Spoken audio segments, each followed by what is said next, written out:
Folks, Black Star Network is here.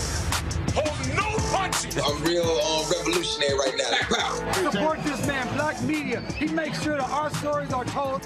Thank you for being the voice of Black America, Roland. Stay black. I love y'all. All momentum we have now, we have to keep this going. The video looks phenomenal. See, this difference between Black Star Network and black-owned media and something like CNN. You can't be black-owned media and be scared. It's time to be smart. Bring your eyeballs home. You dig?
Coming up for Roland Unfiltered on the Black Star Network. President Biden commemorates Emmett Till's lynching by creating a designation of 3 locations to protect those sites. We'll show you what took place today at the White House. Also, folks, we'll talk about a story out of California where a black mother sues law enforcement officers for executive force after a disturbing incident, folks. When you see this video, it shows you these cops gone wild. Also, the new president, Rainbow Push Coalition, Reverend Frederick Haynes III, joins us today on Roland Martin Unfiltered. Also, nearly 60 years of the assassination of Malcolm X, Attorney Ben Crump and others say they have further proof that officials conspired to assassinate Malcolm X. And we'll have the induction ceremony of the folks for the Cincinnati Black Music Walk of Fame. It's place on Saturday. We'll have a recap for you as well. It's time to bring the funk of Roland Martin Unfiltered on the Black Star Network. Let's go. He's got it. Whatever the miss, he's on it. Whatever it is, he's got the scoop, the fact, the find. And when it breaks, he's right on time and it's rolling. Best believe he's knowing. Putting it down from sports to news to politics. With entertainment just for kicks, he's rolling. It's on go, roll, roll, y'all.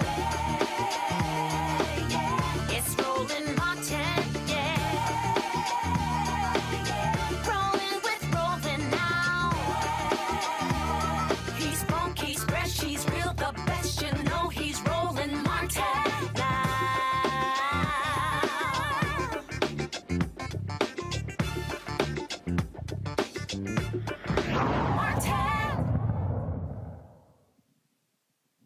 Today, folks, is the 82nd birthday of Emmett Till, the 14-year-old boy in Chicago who was lynched in Mississippi, sparking the civil rights movement. At the White House today, President Joe Biden created the Emmett Till and Mamie Till-Mobley National Monuments in Mississippi and Illinois. In his speech, he talked about the importance of this story to American history. When I was preparing these remarks, I quite frankly, and my colleagues will understand this, I found myself trying to temper my anger as I was writing it. I'm not joking. I can't fathom what it must have been like. It's hard to believe I was 12 years old. And I just, I know no matter how much time has passed, how many birthdays, how many events, how many anniversaries, it's hard to relive this. Brings it all back. We were talking about Rev as if it happened yesterday. The images in your head, things you remember. But it's inspiring to see how many of your family have continued as mothers' courage to find faith in pain, purpose in pain. That's a remarkable thing, it seems to me. Insisting on an open casket for her murdered, and I might add, maimed and mutilated son. 14 years old. 14 years old. She said, let the people see what I've seen. Let the people see what I have seen. My God. All of us have lost children in other ways. How hard it is even to close the casket or keep it open, or what a debate it is. But to see the child that had been maimed, and the country and the world saw, not just heard the story of Emmett Till and his mother, as a story of a family's promise and loss and the nation's reckoning with hate, violence, racism, overwhelming abuse of power, brutality. It's hard to fathom. Hard to fathom this even in war for me. It's hard to fathom. But today, on what we've been, would have been Emmett's 82nd birthday, we had another chapter, the story of remembrance and healing. Just as we joined together when I signed the law in his name to make lynching a federal crime, and think how long that took for that to happen. And we screened the movie Till at the White House. Today we join together as I sign a proclamation designating Emmett Till and Mamie Till-Mobley National Monument in both Illinois and in Mississippi. When we ended lynching as a matter of law, we talked about wanting to do this, but the support from the community has been so overwhelming. I thank the members of Congress for their support, but more than that, their leadership. At a time when there are those who seek to ban books, bury history, we're making it clear, crystal clear.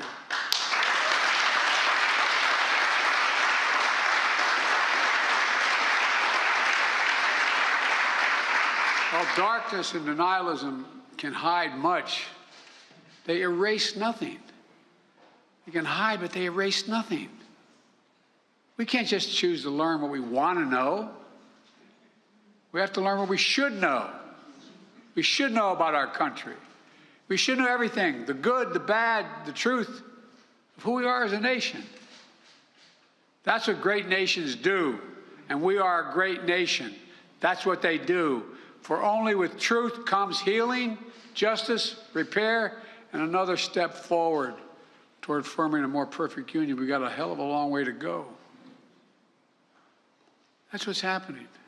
That's what's going to happen with visitors of all backgrounds to learn the history of Emmett Till and Mamie Till-Mobley through our national monument. Look, telling the truth and the full history of our nation is important. It's important to our children, our grandchildren, our great-grandchildren, to our nation as a whole.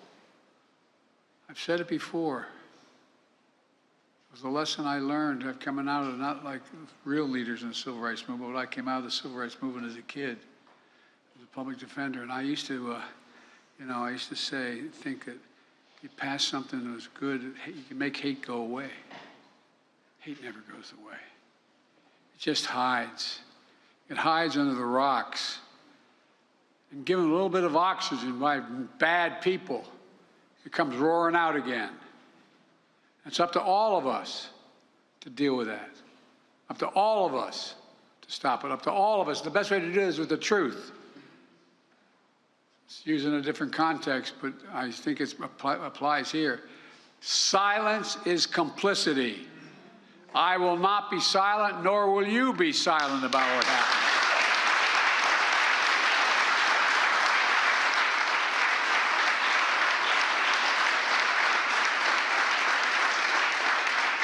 There's really critical work ahead to continue the fight for racial justice and equality for all Americans. And my administration is committed to leading the path forward. And I know the members of Congress here are even more committed than that. I'm going to close with this. The reason the world saw what Mrs. Till-Mobley saw was because another hero in this story, the black press. Oh, I'm serious.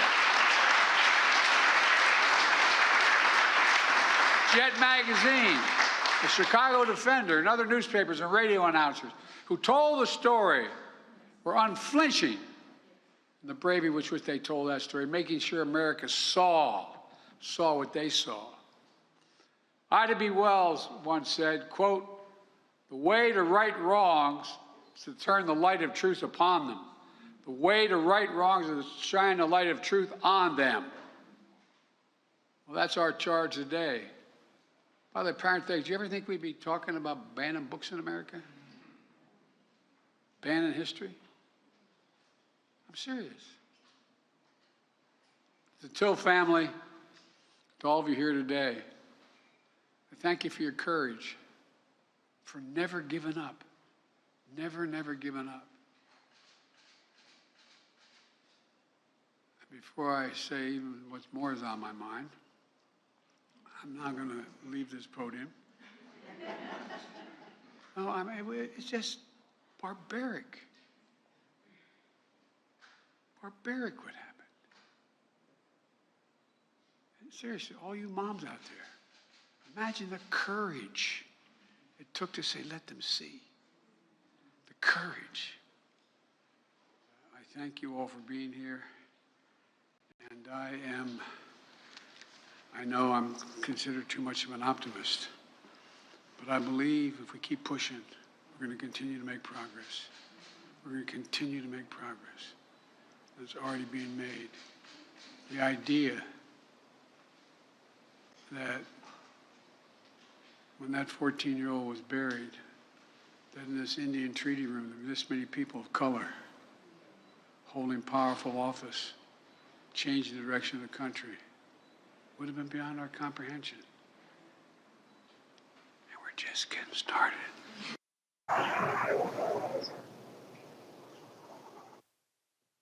Folks, so mine is going to be included 3 different sites, and obviously it recognizes the importance of this story to American history. I want to bring my panel right now, talk further about this because it is critically important. Of course, we have Mustafa Santiago Ali, former senior advisor at the EPA, Jones's Law, Victoria Burke.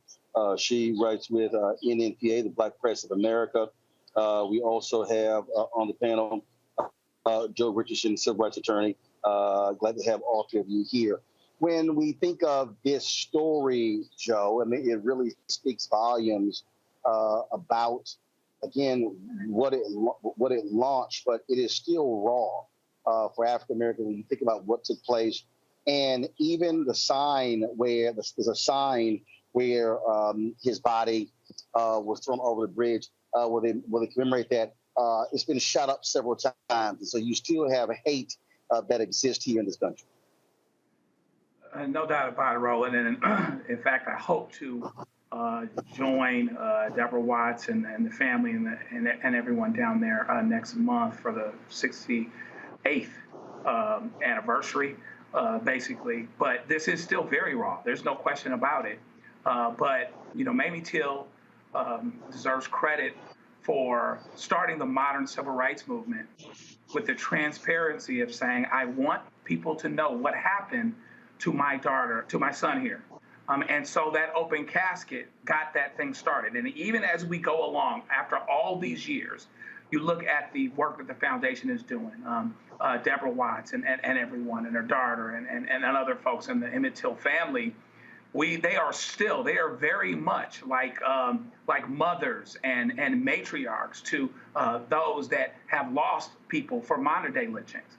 Whether it's Michael Brown or whether it's Trayvon Martin, they still have that role. And just now, as the president said, this bill got signed, the Anti-Lynching Act. That was last year. I mean, that was recently. So this is still very raw. And then this war has many fronts, including probably the most important one is voting. We're still talking about what's going on in the South. We're still reeling from the Supreme Court's decision almost 10 years ago now that basically allows people that want to discriminate and do voter suppression to do so.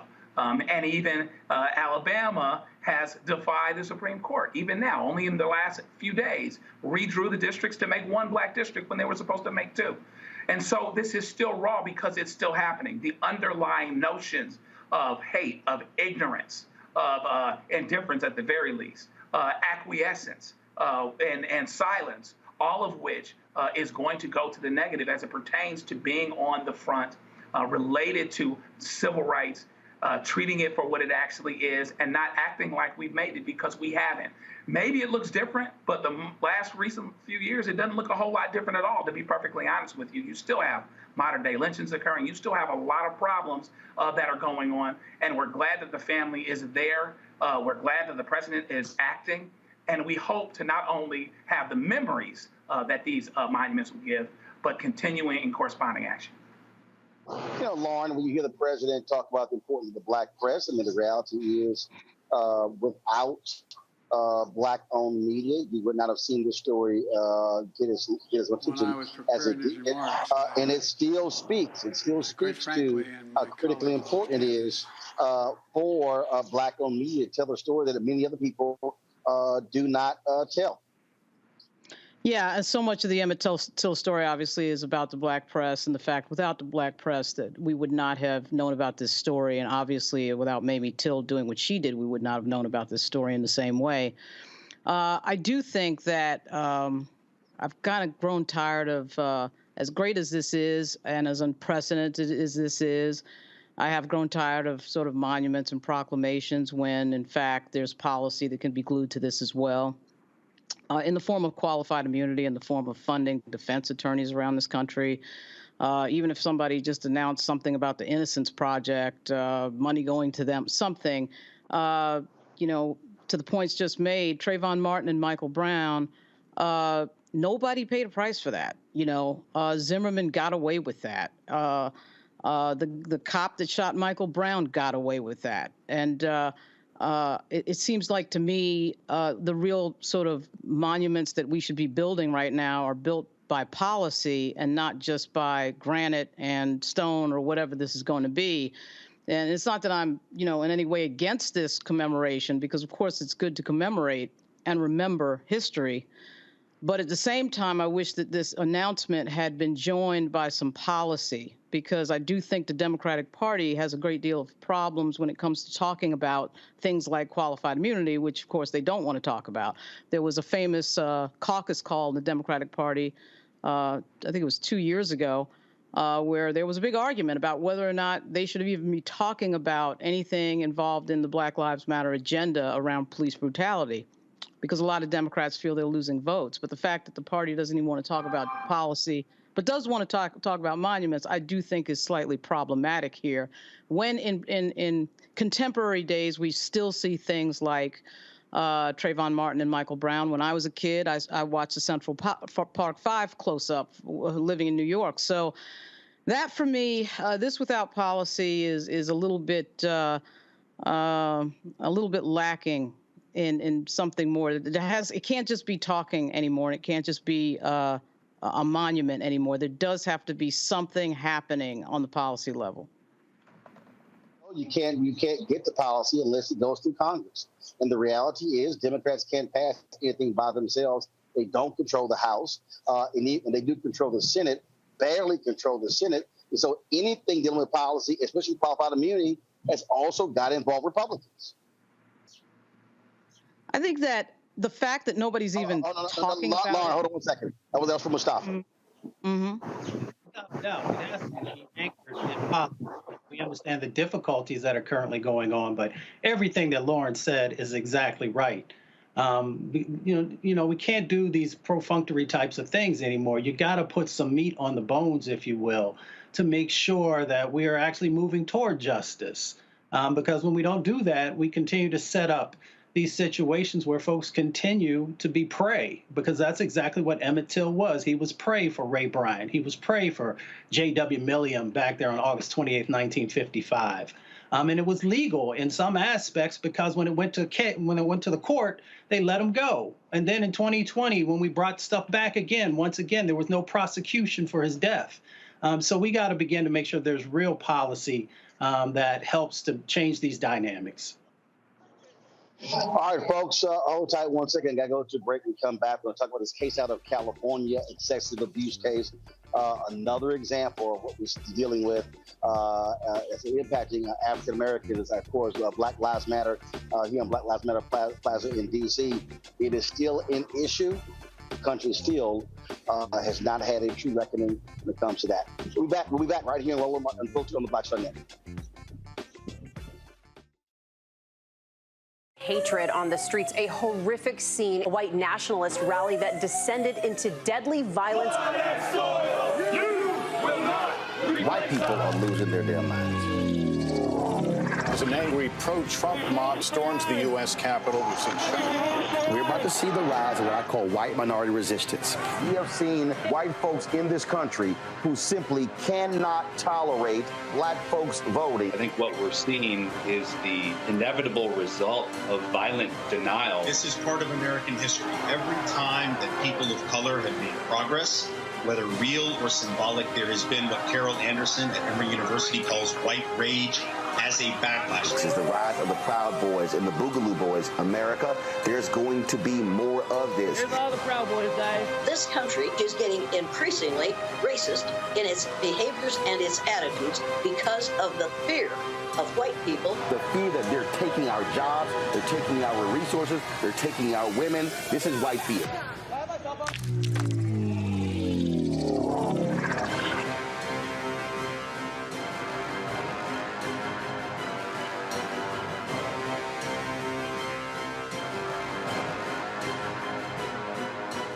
I'm Dr. Greg Carr, and coming up on the next Black Table, thinking about the Black freedom movement in a global way.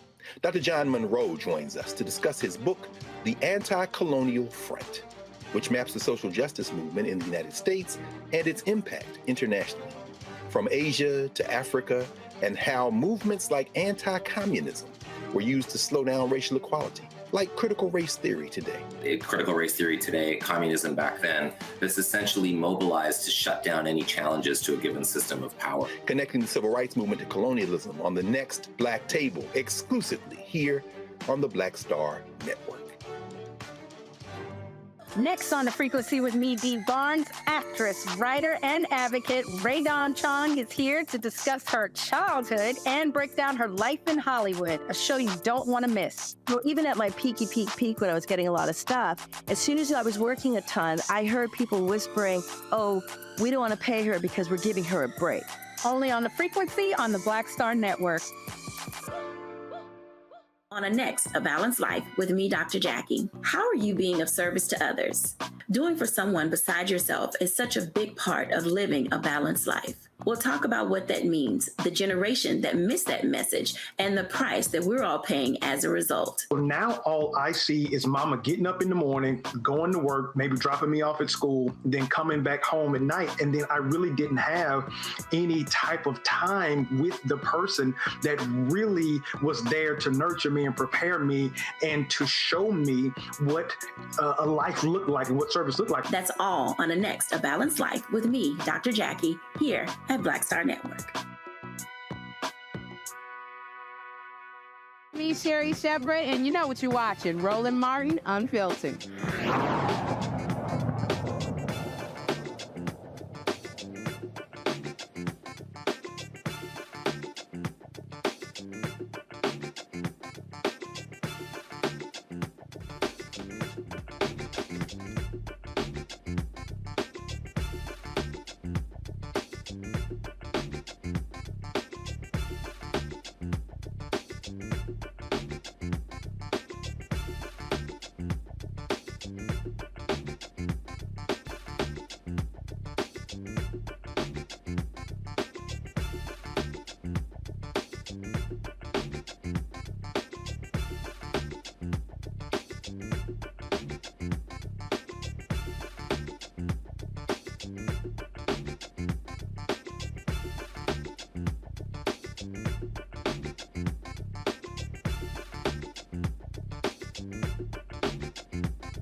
We continue to cover stories dealing with police misconduct, and there's a story out of California that speaks to this.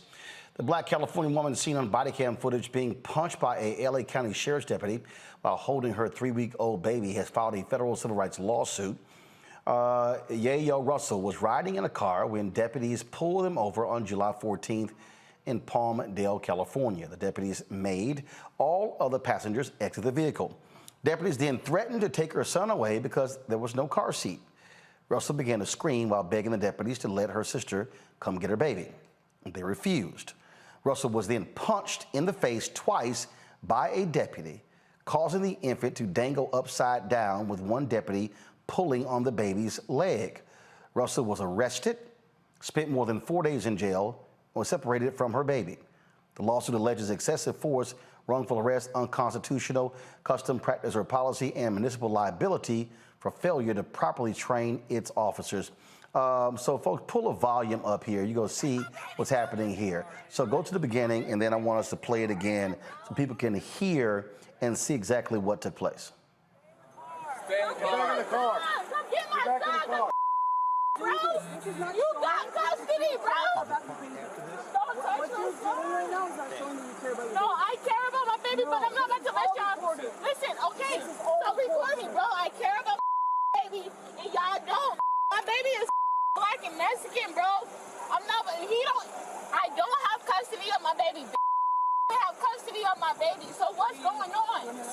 No, because y'all doing me wrong. I'm sitting here. I swear to God on everything I love, bro. Y'all not taking my baby from the arm. Y'all gonna have to shoot me dead to take my baby from my arm. Y'all gonna have to shoot me dead to. I'm not about to let you take my baby on my life. I'm not about to. No, bro, move. Come get my baby, bro. They're not about to take my baby, bro. My baby 3 months. My baby 3 weeks. You gonna hurt him, bro. You're gonna hurt the baby. You hurting the baby, bro. I'm not like you're not taking my baby, bro. Move.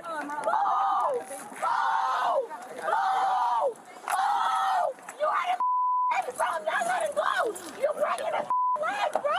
Hey, get this on recording. Baby. Y'all punch me, bro. Get that on record. That punch me, bro.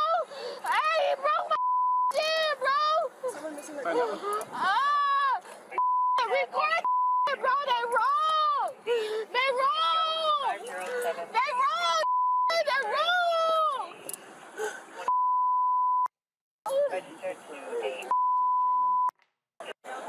Stand by. right, folks, joining us now from California is our attorney, Jamon Hicks. Jamon, glad to have you here. So what did the cops say the rationale for punching her in the face? That's how you detain somebody?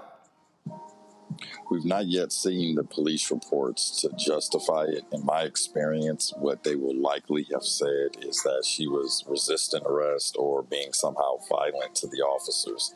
I expect to see that somewhere in the report because they would have drafted the report before have seen this video. And obviously she was distraught. She was saying she was not going to let go of the baby, man, going to the extent to haul off and punch her in the face, that was absolutely shocking to see. Very shocking. And what's even more disturbing is that her sister was at the scene. And so the deputies could have easily just given the child to the sister or another family member if they were that concerned, as opposed to trying to separate the mother from the child. And there's absolutely no justification for punching her in the face. And we hear her saying, I'll give it to my sister. So if she's there, why not use her? Absolutely. And she, even before this video, there is another young lady that's sitting down that's holding a baby as well. And she tells the deputies that the police are that the sister is on the way. And she was pleading for them to just let the children go with the sister because there was a car seat in the trunk. The only reason they weren't using the car seat was because there were multiple people in the car, so there was no space. So they could have easily ensured that the child was in the car seat and with the sister. I'm curious, does the law in California state that you can arrest somebody if a child is not in the car seat? This would be an infraction at most. Had it not gone to the use of force, what could have very easily happened under the law would be to allow the child to go with a family member and then to cite Miss Russell for failure to have a child seat. But that is not something that you arrest someone over. Or what you do is you cite her and then say, ma'am, put that car seat in the car. Absolutely, especially because, again, when you listen to the entire video, they tell them that the car seat is in the trunk. So they could have just said, okay, get the car seat, put it in, and put the child in. And if there was a concern because there were other children not in the car seat, again, there was another responsible party that could have taken the children, and it's a cite out. It's not an arrest. When did this take place? This took place July 14th of last year, so 2022. That's been more than a year. So what has happened in the last year? Well, unfortunately, the video wasn't released until a week ago. So the family did not and had not even retained an attorney because she was fighting child endangerment charges in the criminal system. And there's an open pending DCFS investigation. So she has been focused on that portion and not any civil lawsuit until we filed our lawsuit yesterday. Any response from the police chief, the sheriff regarding this case? Sheriff Luna did come out, hold a press conference when he released the video. He has indicated that the captain of the station has been transferred and the officer, the deputy that was the one that punched, it's our understanding that he's been relieved of duties. But the concern is why it took so long for this video to be released in the first place. Absolutely. All right. We certainly appreciate you joining us. Thanks a lot. Thank you for having me. I appreciate it. This is, Joe, one of these cases that, unfortunately, we continue to see happen. And, again, if you're cops, this is how you detain somebody? You punch them in the face? Yeah, I mean, nothing that went on would rise to the level justifying her being punched in the face. Among other things, that doesn't make them any more secure. It's going to be interesting to see what's happening. And that's what I would have asked Brother Hicks, is whether he foresees at all any change with the new sheriff. This took place under the previous regime, which got voted out of office. It does look like Sheriff Luna took his time getting this video out.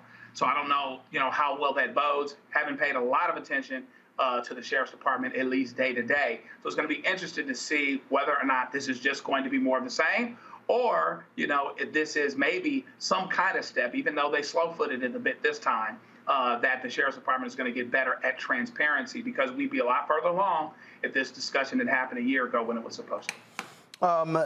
So often we see these cases, Mustafa, and you have folks who, let the cops off.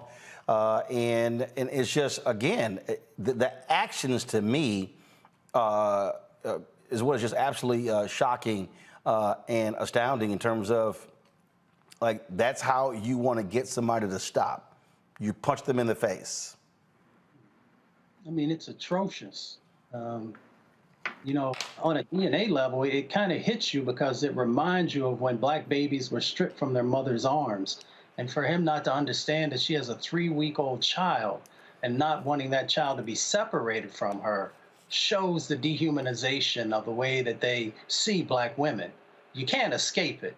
I mean, you had 5, 6 officers there in that space, and none of them stepping in and saying, you know what, let's make a phone call. Let's have a paramedic come over. Let's have a social worker come into this space. And, and again, all you had to do was give somebody just a basic ticket for not having a car seat or having the baby in the car seat. But you got to go deeper than that, Roland. The National Center for Women and Policing has done a study before, and it showed that 40% of officers have domestic violence going on in their homes. And the general public is around 10 to 13%. So it shows you how, unfortunately, some officers, not saying all, interact in their own family. So imagine if they're out there on the streets, how they're going to interact. Lauren. Yeah, I mean, I think what happens in these videos a lot of times is the police, rightly or wrongly, and in this case probably wrongly, police get annoyed when you don't do what they tell you to do, like right away, particularly if it's a fairly basic command. But it is interesting to note that they were stopped for a headlight infraction. So they were stopped for some nonsense, nonviolent headlight infraction. The headlights were out. And then one of the cops alleges that someone smelled of alcohol, so then everybody has to get out of the car. So maybe they were going to run a field sobriety test. Who knows what they were going to do? But one would think that these all of this money that we see getting allocated in these jurisdictions to de-escalate and to train cops to do this and that, we never seem to see any of that training reflected in any of these videos. This was just a year ago. And just think, this is after we see all of what we've already seen when it comes to police brutality in this country. So I guess they're going to get her on failure to obey or resisting. It can't be resisting arrest. Arrested for what? So it's probably going to be a BS failure to obey charge, I guess, that is involved in this. But this is a great example of the police being too involved in American life. And then when they do get involved, they are a negative force when they shouldn't be a negative force. Many of these police cars in many jurisdictions say words on them like, we're here to help, or something like that. Well, if you're here to help, let's see that. Let's see that in what should have been a relatively minor stop in this particular situation. Well, what it also does, Joe, it gives us another example. When you look at most of these cases involving African Americans, it's nearly always a basic traffic stop. Right. Right. Yeah. And then it escalates. Yeah. Busted tail light, something minor. I mean, the fact of the matter is the police can pull you over for just about anything. And it is most of the time something that is super minor, where the discretion to stop perhaps a white person normally is not exercised, at least not nearly as much. And so it starts there and escalates into something else where people get hurt seriously. This is serious injury, by the way, where somebody gets killed, where somebody gets shot, and it starts off with next to nothing, because those particular small things are used as pretexts in order to search cars, take people out of them, and create problems. And this woman, it was protecting her child. And I don't blame her. Something that most men can't understand, at least not quite the same way. And so, yeah, it always starts with little to nothing because that's what they want to do. You know, here she was in a little Cadillac, CTS, or whatever else. So they figured they'd go ahead and do what it is that they felt like they needed to do. And it starts from there and escalates. And it's another situation that did not have to escalate. If she should have been pulled over at all, you're talking about an infraction at most, right? You give her the infraction and you go along your merry way. And that's that. It didn't have to be all this, but once again, fortunately, I guess we ought to be glad she's alive. We shouldn't be thinking of it that way. There ought to be a federal lawsuit, et cetera. But even this, as bad as it came out, could have come out worse because it wouldn't have been out of character for it to come out worse, given the reputation of police in general, the actual things that have happened, and on some level, the LA Sheriff's Department as well. Yep. Well, this is unfortunately is par for the course whenever we have to do these stories, and so it just keeps happening over and over and over again. All right, folks, got to go to a break. We'll be back. Roland Martin Unfiltered on the Black Star Network. Don't forget to support us in what we do. Join our Bring the Funk fan club by contributing to our efforts. You can send your check and money order to P.O. Box 57196, Washington, D.C. 20037-0196. Cash App, $RM Unfiltered. PayPal is R Martin Unfiltered. Venmo is RM Unfiltered. Zelle, Roland at RolandSMartin.com. Roland at RolandMartinUnfiltered.com. And of course, you can also download our Black Star Network app. Of course, we're Apple phone, Android phone, Apple TV, Android TV, Roku, Amazon Fire TV, Xbox One, Samsung Smart TV, and of course, our 24-hour streaming channel now available on Amazon News. Simply go to Amazon Fire, click Amazon News. You can check us out. If you have Alexa, you can also say, Alexa, play news from Black Star Network. Also, we're available on Plex TV. So if you have Plex TV, simply search for Black Star Network or find us on the live TV option under News and Opinion. And do not forget, get a copy of my book, White Fear, How the Browning of America is Making White Folks Lose Their Minds. Available bookstores nationwide. You order through Amazon, and of course, download a copy on Audible. We'll be right back.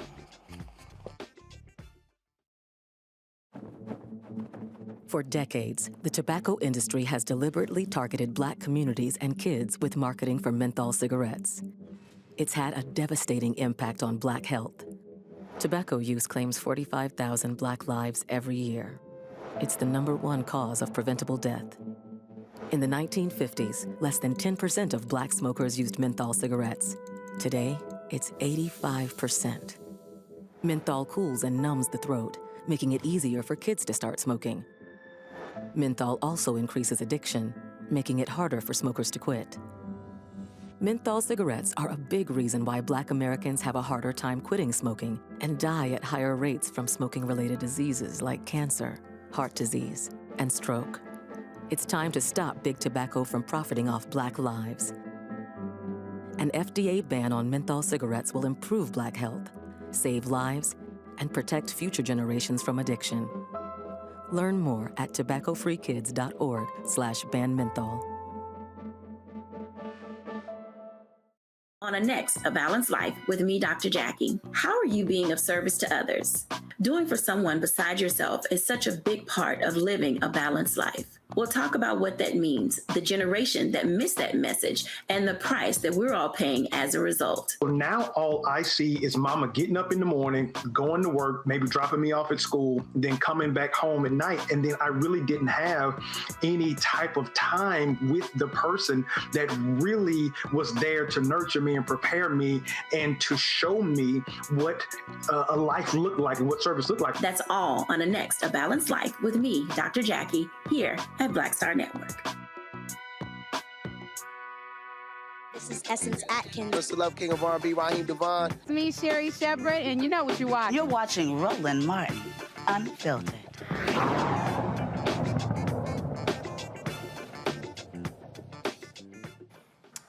Folks, a police informant says he saw a dry run of Malcolm X's 1965 assassination a week prior to it happening. And a new witness at the scene says authorities never interviewed him. Standing next to civil rights attorney Ben Crump and co-counsel Ray Hanlon, Mustafa Hassan, previously known as Richard Melvin Jones, who was standing with Malcolm X, read his affidavit about what he saw the day Malcolm X was murdered in Manhattan's Audubon Ballroom. Watch this. I, Mustafa Hassan, previously known as Richard Melvin Jones, being duly sworn, hereby depose and say, number one, I have personal knowledge of the facts stated in this affidavit and certify that the following statements are true. Number two, I am executing this affidavit freely and voluntarily. Number three, I'm over 18 years of age. My date of birth is... Don't give your date of birth. Okay. Or your address. Don't give your address. All right.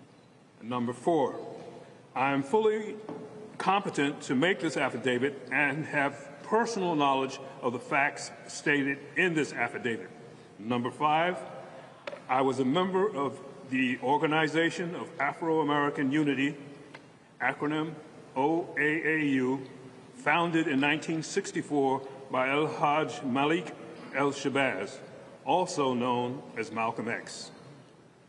Number six, on or about February 21st, 1965, I was present in the Audubon Ballroom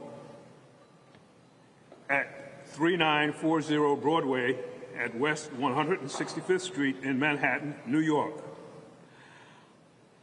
I assisted with a security detail when Malcolm X delivered his speech. I was initially assigned to be in one of the aisles of the Audubon. Subsequently, one of the lieutenants higher in the OAAU chain of command structure instructed me to move towards the entrance to the ballroom.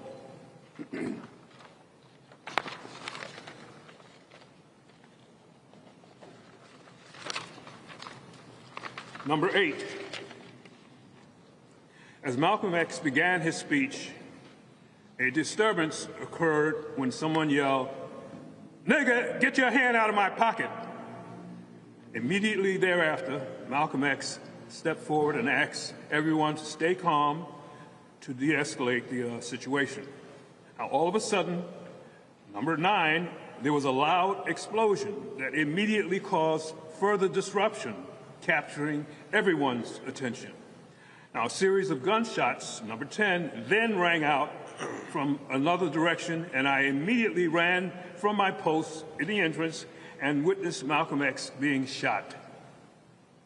Number 11, I immediately started to make my way from the back of the Audubon, where I had been posted, and towards the stage where Malcolm X was located. However, the scene became chaotic as people frantically ran around seeking exits to cover and protect themselves. Number 12, I saw a man running down the aisle towards the exit where I had been posted with a gun in his hand. I made the decision to attempt to stop this person because he had a gun in his hand and was heading directly towards me. Number 13, I managed to knock this person down, and I continued towards the stage where Malcolm X was lying on his back, surrounded by his followers. I know now that the identity of the man with the gun is Talmadge X. Hayer, also known as Thomas Hagen. When I arrived at the stage, I saw that Malcolm X was in grave condition, seemingly close to death, and as a result, my extreme distress and anger, I turned attention back to the man who I had seen running away, knowing that he had a part of responsibility for what I had just witnessed. Number 16. I would later see the same man outside as he was being beaten by Malcolm's followers, while a group of policemen who suddenly showed up on the scene asked if he was with us, while at the same time holding back Malcolm's followers from beating him. Can you repeat that? Yes. I would later see the same man outside as he was being beaten by Malcolm's followers, while a group of policemen who suddenly showed up on the scene asking, "Is he with us?" while at the same time holding back Malcolm's followers from beating him. From my vantage point, this was an attempt by the police to assist in him getting away. Rather than allow the man to get away, I reached out and grabbed the man by his collar to prevent him from escaping, as evidence in the attached photograph that you'll see. You'll see me grabbing Talmadge's hair while a police officer tried to come between us in Exhibit A. Number 17, when he was in police custody, then I went back inside the Audubon and observed on stage Sister Betty Shabazz, Malcolm X's wife, Sister Yuri Kochiyama, a co-member of the OAAU, and others surrounding Malcolm's prone body. There are photographs of myself and other individuals trying to assist Malcolm in Exhibit B. Number 18, I later observed Malcolm X being removed from the Audubon as he was placed on a stretcher and then on a gurney to be taken to the hospital. I can be seen escorting Malcolm to the hospital outside of the Audubon as I help clear the way on the street to get him to the hospital as quickly as possible. Number 20, I later discovered one of the men assisting Malcolm was Eugene Roberts, an undercover agent with the Bureau of Special Services and Investigation in the New York City Police Department, NYPD, and Raymond A. Woods, another undercover agent with BOSSI, B-O-S-S-I, in the New York Police Department, was also present at the assassination. 21, I know Eugene Roberts has stated he believed he witnessed a dry run of Malcolm X's assassination on February 15th in 1965. I can attest that there were previous attempts on Malcolm X's life, and I believe I witnessed one earlier. After police and medical officials removed Malcolm's body from the Audubon, Sister Kochiyama stated that Ray Woods is said to have been seen running out of the Audubon and was one of the two people picked up by the police. I agree with Yuri Kochiyama. Number 23, there were no uniformed policemen in or around the Audubon the day Malcolm X was murdered compared to previous speeches and events where Malcolm was present. Number 24, to this day, despite my presence inside and outside of the Audubon on the day of the assassination, law enforcement never attempted to interview or obtain a statement from me regarding what I had seen, heard, and actually did on that day. Number 25, after Malcolm's assassination, I was concerned that the lack of law enforcement's focus on myself could change to interest in myself. I became so disillusioned by what I had seen and experienced that I had made arrangements to and did leave the country for a number of months as I sought a new residence for myself and my family. This was done out of concern for my and my family's safety and where I believe the United States as a society was headed. Number 26, I am aware that NYPD officials claim that Malcolm X exaggerated assassination attempts on his life. They believe Malcolm X's complaints and attempts on his life were a publicity stunt. After he contacted NYPD in July of '64, after he was approached in his car by two men when he arrived home that evening, I believe that Malcolm X's claims were valid because I personally witnessed one such attempt earlier in 1964. On the penalty of perjury, I hereby declare and affirm that the above-mentioned statement is true and correct to the best of my knowledge. Lauren, I want to start with you. There was a docuseries on Netflix where a brother here in D.C. Really examined a lot of things involved here and laid out that, without a doubt, they allowed the killer to go away and he remained free and then became a prominent New Jersey activist. That's right. He busted that open. That was Abdur Rahman Muhammad, who he calls himself a citizen journalist. To me, he's better than most journalists that call themselves full-time journalists.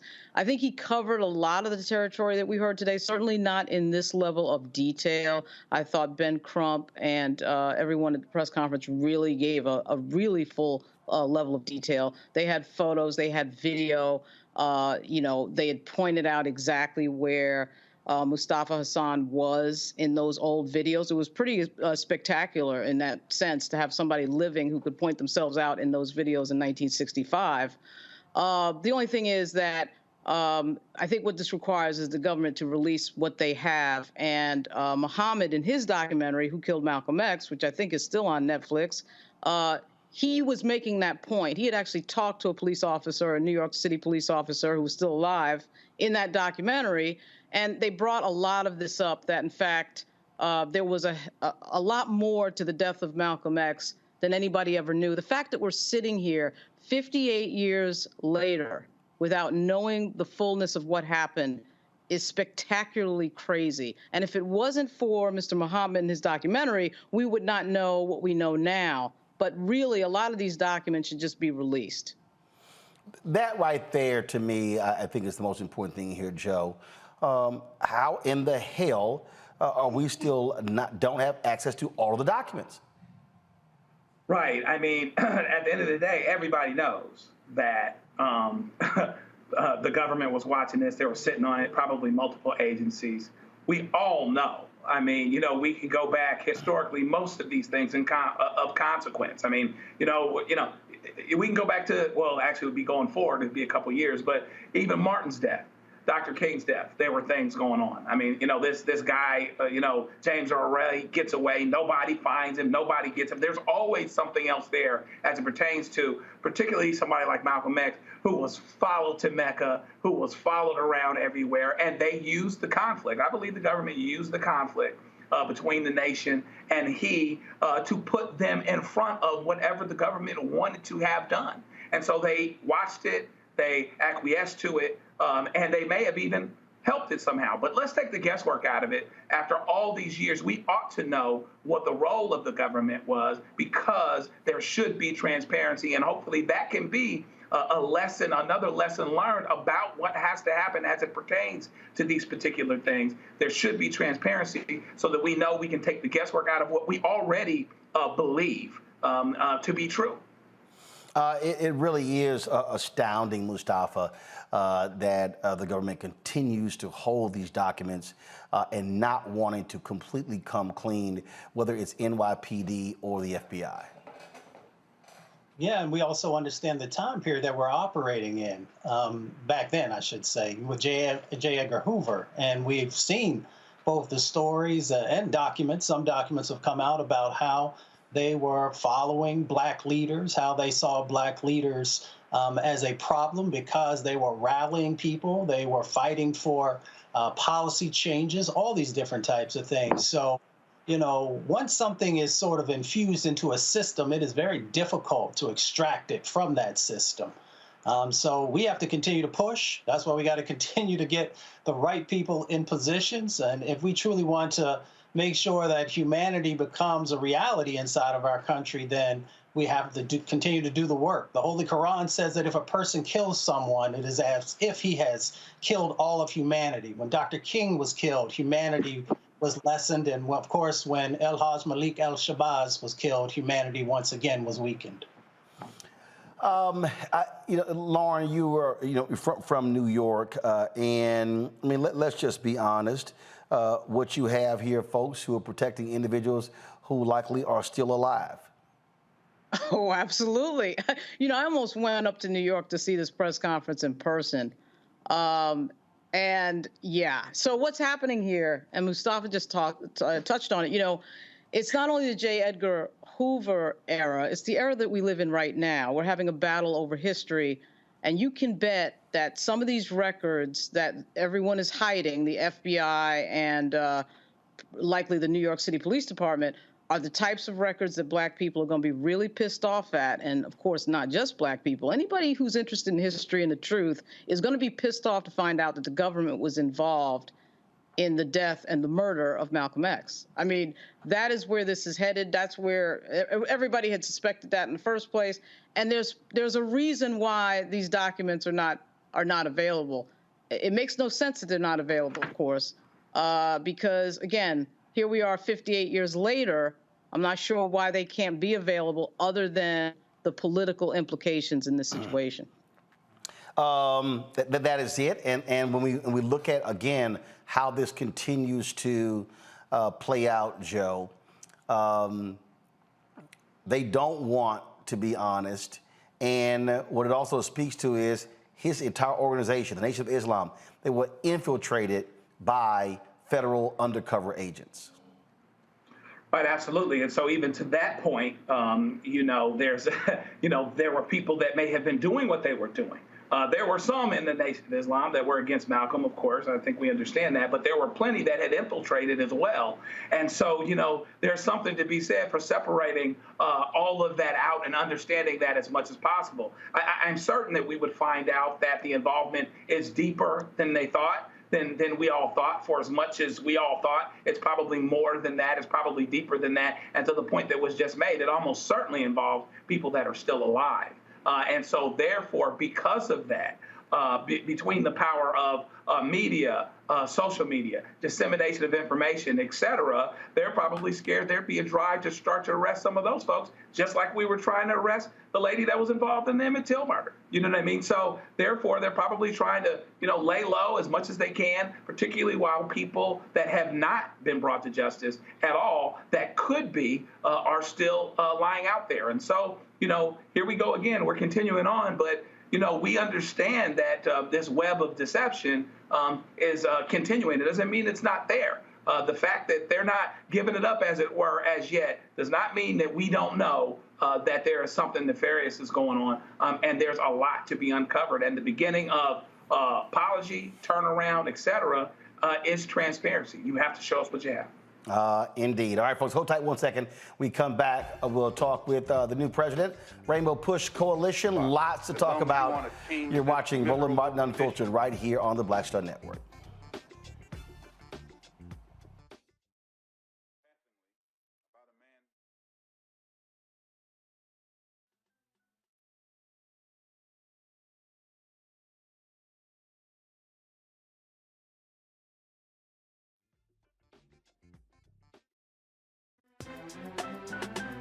I'm Faraji Muhammad, live from LA.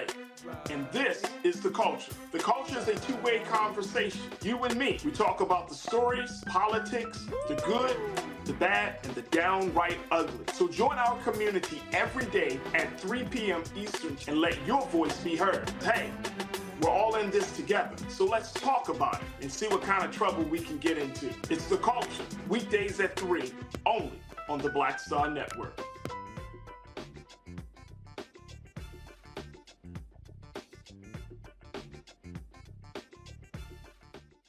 Hatred on the streets, a horrific scene, a white nationalist rally that descended into deadly violence. White people are losing their damn minds. As an angry pro-Trump mob storms the U.S. Capitol, we've seen shooting. We're about to see the rise of what I call white minority resistance. We have seen white folks in this country who simply cannot tolerate black folks voting. I think what we're seeing is the inevitable result of violent denial. This is part of American history. Every time that people of color have made progress, whether real or symbolic, there has been what Carol Anderson at Emory University calls white rage as a backlash. This is the rise of the Proud Boys and the Boogaloo Boys. America, there's going to be more of this. Here's all the Proud Boys, guys. This country is getting increasingly racist in its behaviors and its attitudes because of the fear of white people. The fear that they're taking our jobs, they're taking our resources, they're taking our women. This is white fear.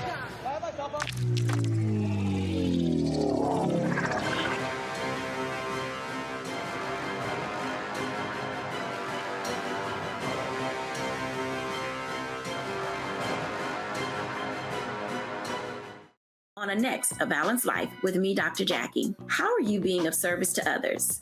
Doing for someone beside yourself is such a big part of living a balanced life. We'll talk about what that means, the generation that missed that message, and the price that we're all paying as a result. Well, now all I see is mama getting up in the morning, going to work, maybe dropping me off at school, then coming back home at night. And then I really didn't have any type of time with the person that really was there to nurture me and prepare me and to show me what a life looked like and what service looked like. That's all on the next A Balanced Life with me, Dr. Jackie, here at Black Star Network.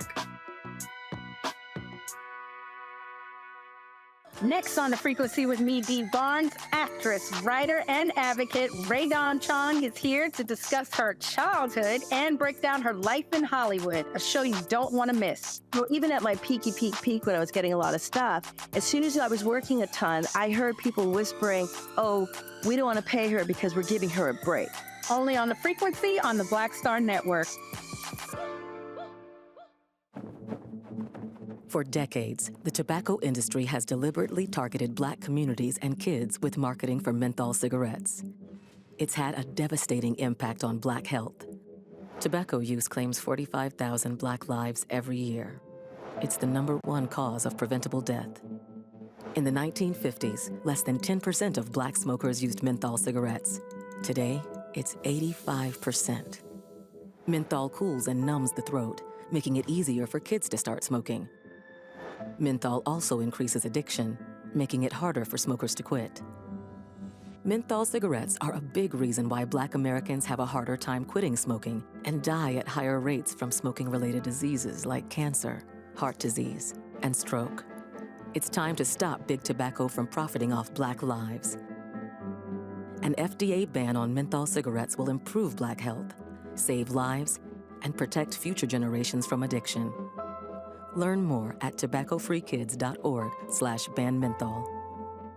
Next on The Frequency with me, Dee Barnes, actress, writer, and advocate Rae Dawn Chong is here to discuss her childhood and break down her life in Hollywood, a show you don't want to miss. Well, even at my peak when I was getting a lot of stuff, as soon as I was working a ton, I heard people whispering, oh, we don't want to pay her because we're giving her a break. Only on The Frequency on the Black Star Network. When you talk about Blackness and what happens in Black culture, we're about covering these things that matter to us, speaking to our issues and concerns. This is a genuine people-powered movement. There's a lot of stuff that we're not getting. You get it, and you spread the word. We wish to plead our own cause. Too long have others spoken for us. We cannot tell our own story if we can't pay for it. This is about covering us. Invest in Black-owned media. Your dollars matter. We don't have to keep asking them to cover our stuff. So please support us in what we do, folks. We want to hit 2,000 people, $50 this month, raise $100,000. We're behind 100,000, so we want to hit that. Y'all money makes this possible.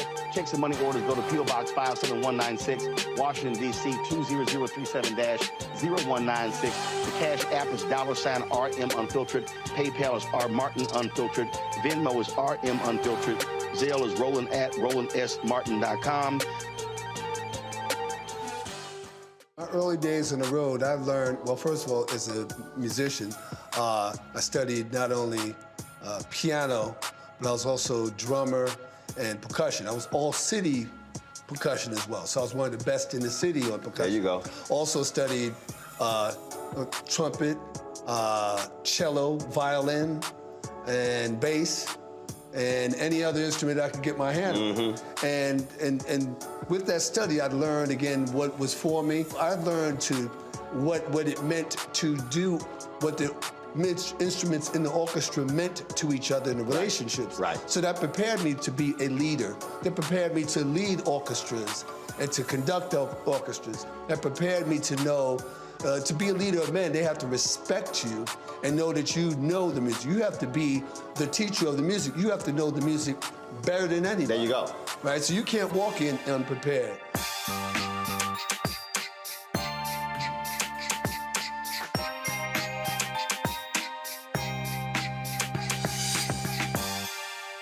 It's John Murray, the executive producer of the new Sherry Shepherd Talk Show. This is your boy, Earthquake. And you're tuned in to Roland Martin, Unfiltered.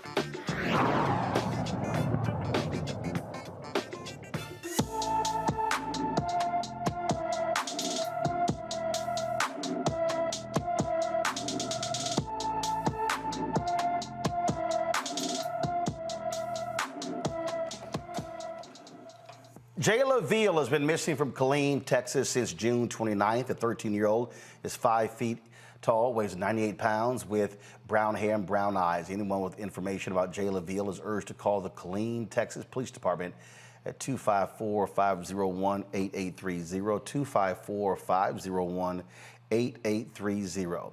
New York federal judge rejects a request to change her ruling allowing NFL coach Brian Flores' racial discrimination lawsuit to proceed to trial. The decision allowed Flores to sue the NFL and 3 of its teams, the Denver Broncos, New York Giants, and the Houston Texans, over allegations of discrimination against him and other black coaches. Flores, currently serving as a defensive coordinator for the Minnesota Vikings, filed the lawsuit in February of 2022, claiming the league's hiring and promotion practices were plagued with racism. Judge Valerie Caproni said the coach's experiences raised profound concerns about the league's history of systematic discrimination against black players, coaches, and managers. A trial date has not been scheduled. I'll say this here. I doubt very seriously, Joe, they want this thing to go to trial because discovery could reveal a whole lot. Yeah, discovery could be damning. And then the other part is, in a league that's 70% black players, and I believe 30 franchises, and around the time Brian Flores filed this, there was 1 black coach. If there is a precedent that goes all the way to trial, it's going to turn the NFL's coaching ranks upside down. And I'm not sure they want that either. So they're better off settling the case and not having something hard and fast that actually changes the law permanently, so that perhaps on its face, by virtue of there having just 1 black coach under these circumstances, it's not going to pass the smell test. And if there is a precedent that Brian Flores wins, it has the potential to turn things on its ear. You know, but the thing here, Mustafa, that is important. They need to be on the record. Remember, they settled the Colin Kaepernick lawsuit.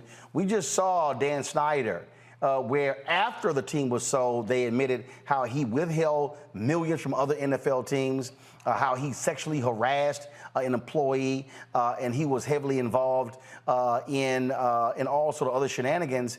And so these owners have always protected each other when it comes to their dirt. I would really hope this thing goes to trial. Yeah, I'm the exact same way. You know, it's easy for these billionaires to write checks to, make sure that things disappear. But we really need to, once again, put the light of day on these issues and make sure that people understand the dynamics that have been going on behind the scenes. We saw, before how they used to say, well, you can't be a quarterback because you don't have the intelligence because you're African American. And then, of course, we, made sure that we broke that glass ceiling.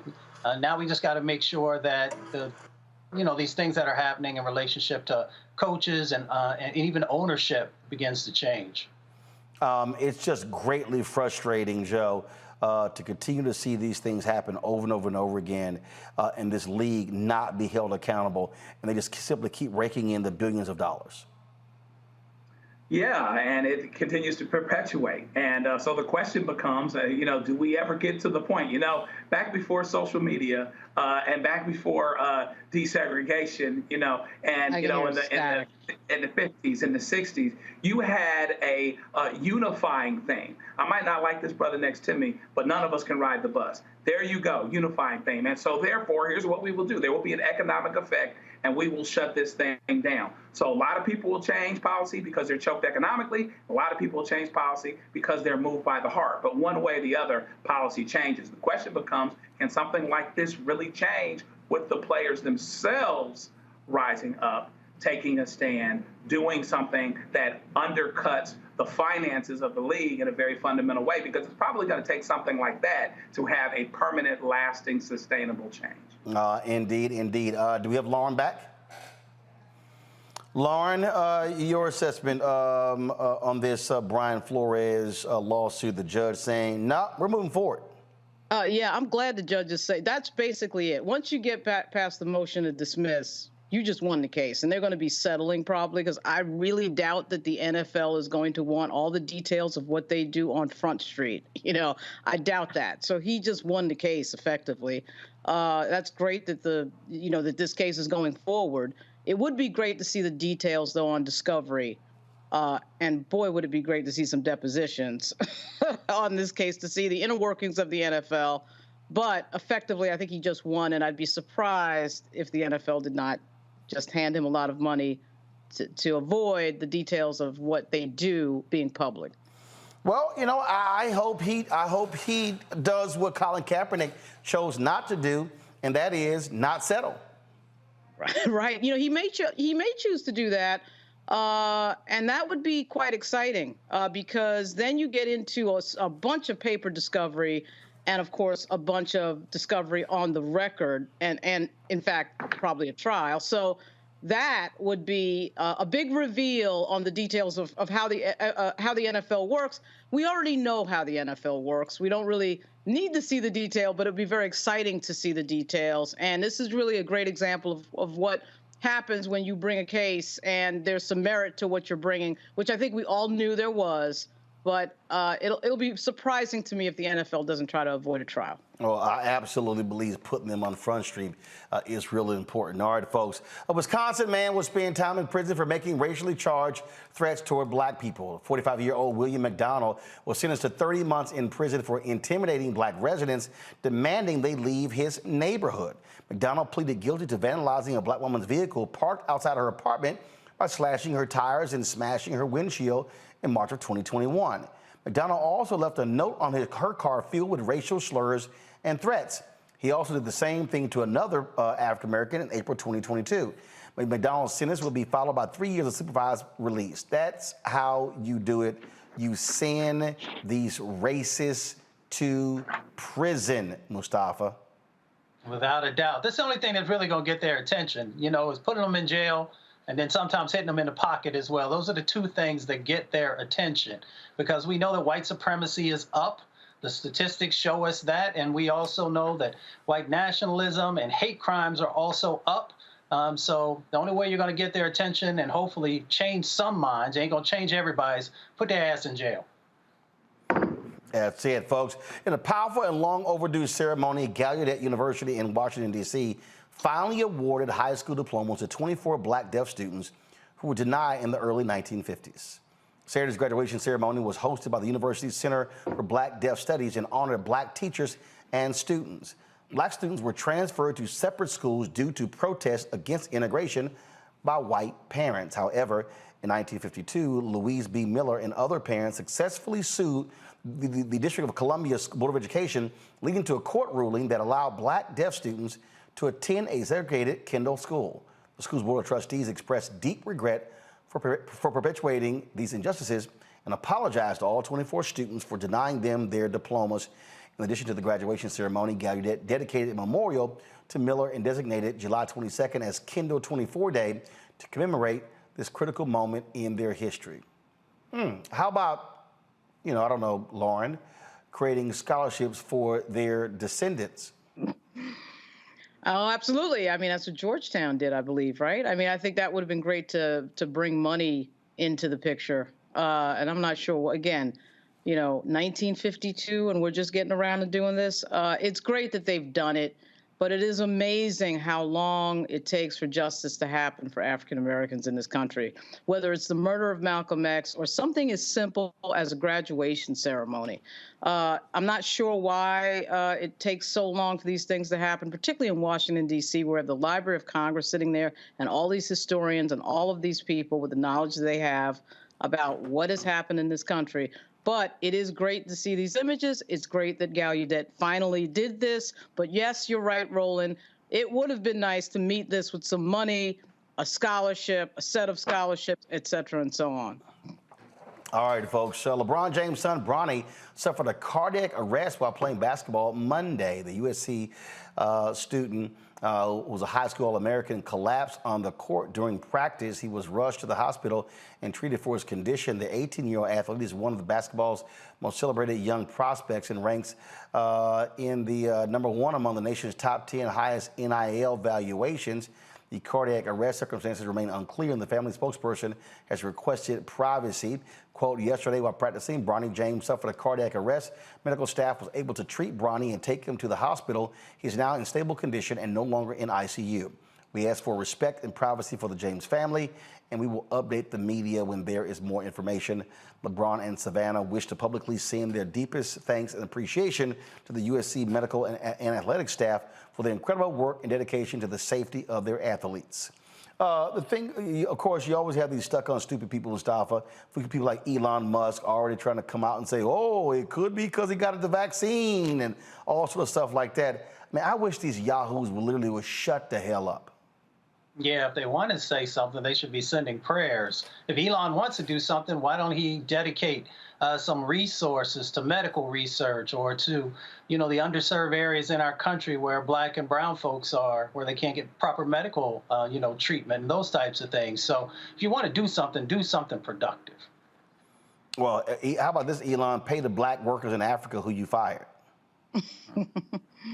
How about that? All right, y'all, hold tight 1 second. When we come back, we'll chat with the new president of the Rainbow Push Coalition, Reverend Frederick D. Haynes III, next on Roland Martin Unfiltered on the Black Star Network. When you talk about blackness and what happens in Black culture, we're about covering these things that matter to us, speaking to our issues and concerns. This is a genuine people-powered movement. There's a lot of stuff that we're not getting. You get it, and you spread the word. We wish to plead our own cause.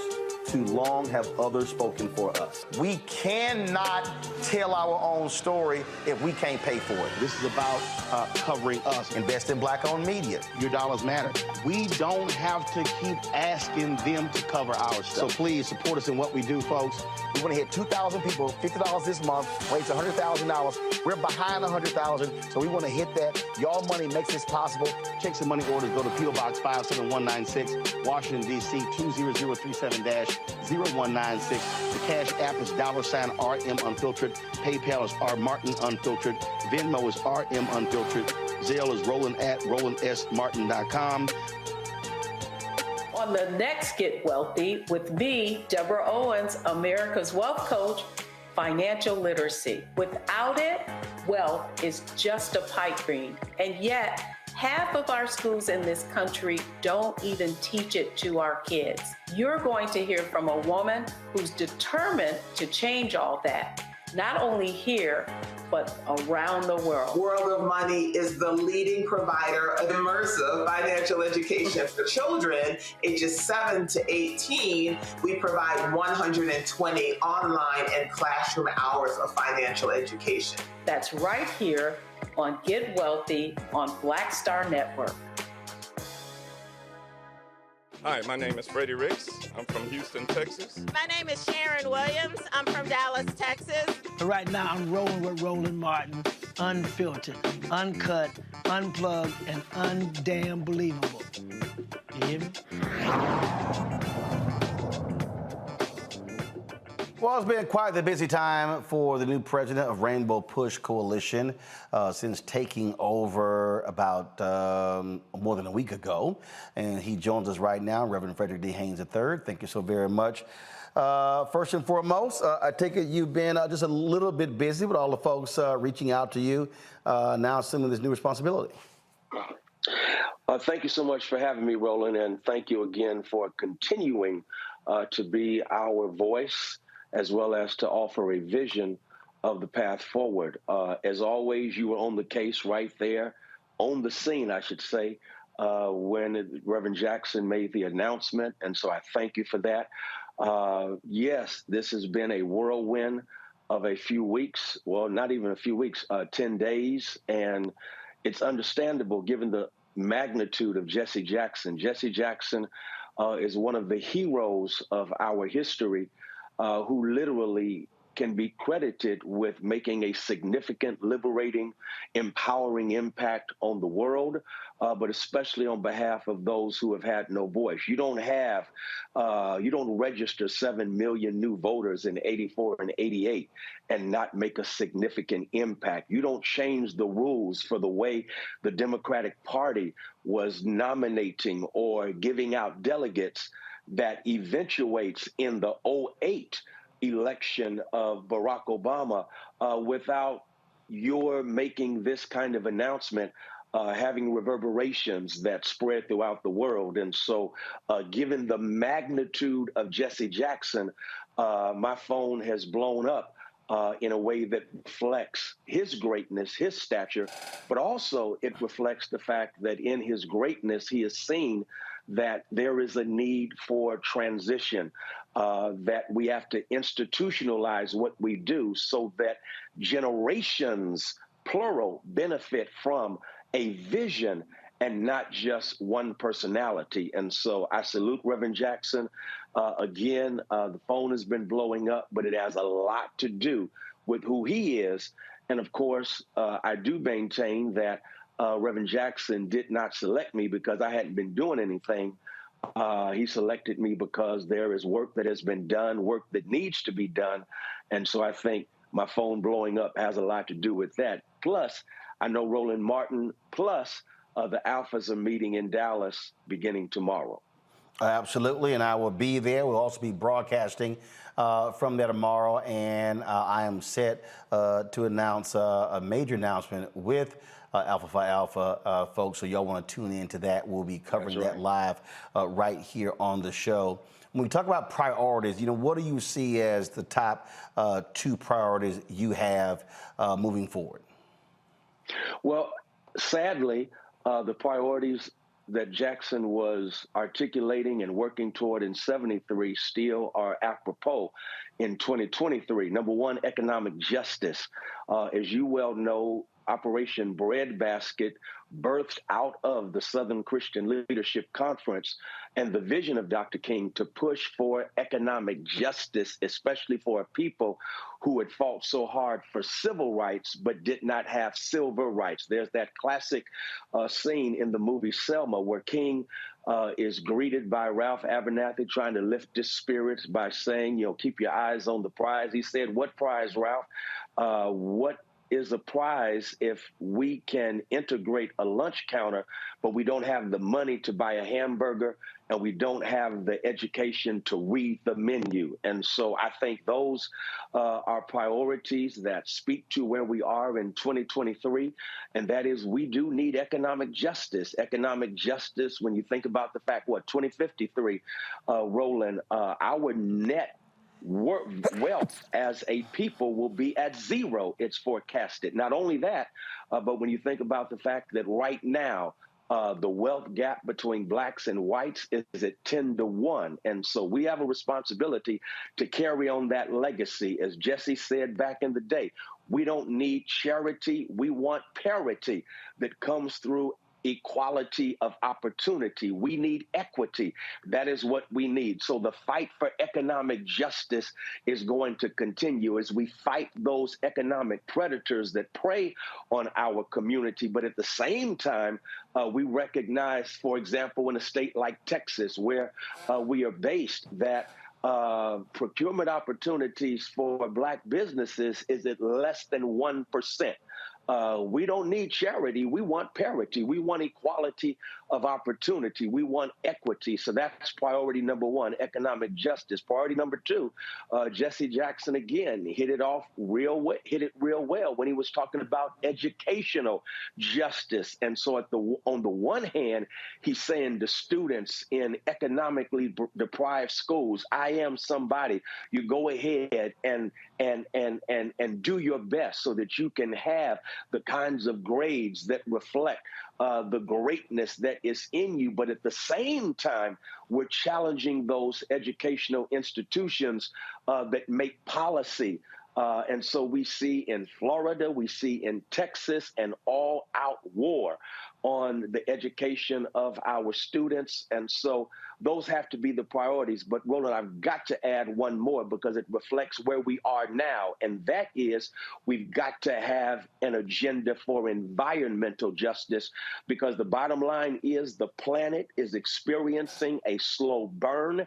That means our communities are on fire because of the war on the environment, and the war on the environment has our communities on the front lines of catching ecological hail. And the ecological hail we are catching, again, we must wage war against it. And so that reflects not only what Rainbow Push has done, but what we need to continue to do. And I'm sure that is music to the ears of Mustafa Santiago Ali, who's on our panel, former official with the Environmental Protection Agency. Mustafa? Yeah, well, Rev, congratulations. And I appreciate you talking about the economics and the environment. So folks are going to expect me to talk about the environment, but I'm going to the economics. I'm curious. As we see corporations not living up to their sets of commitments after our dear brother George Floyd was murdered, as we see hundreds of billions of dollars from this administration being put out the door, how do we make sure that our communities actually get their fair share? Well, I think, again, we take a page from what was done back in the day, and that is we know we have economic strength in terms of our consumer spending.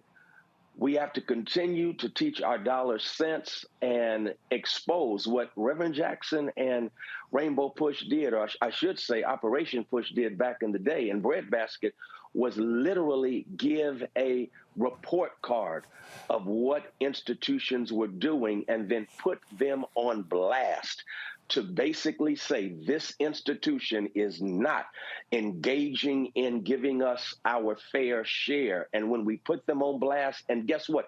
They did that back in the day, Mustafa, without social media, without a cell phone. We have access now.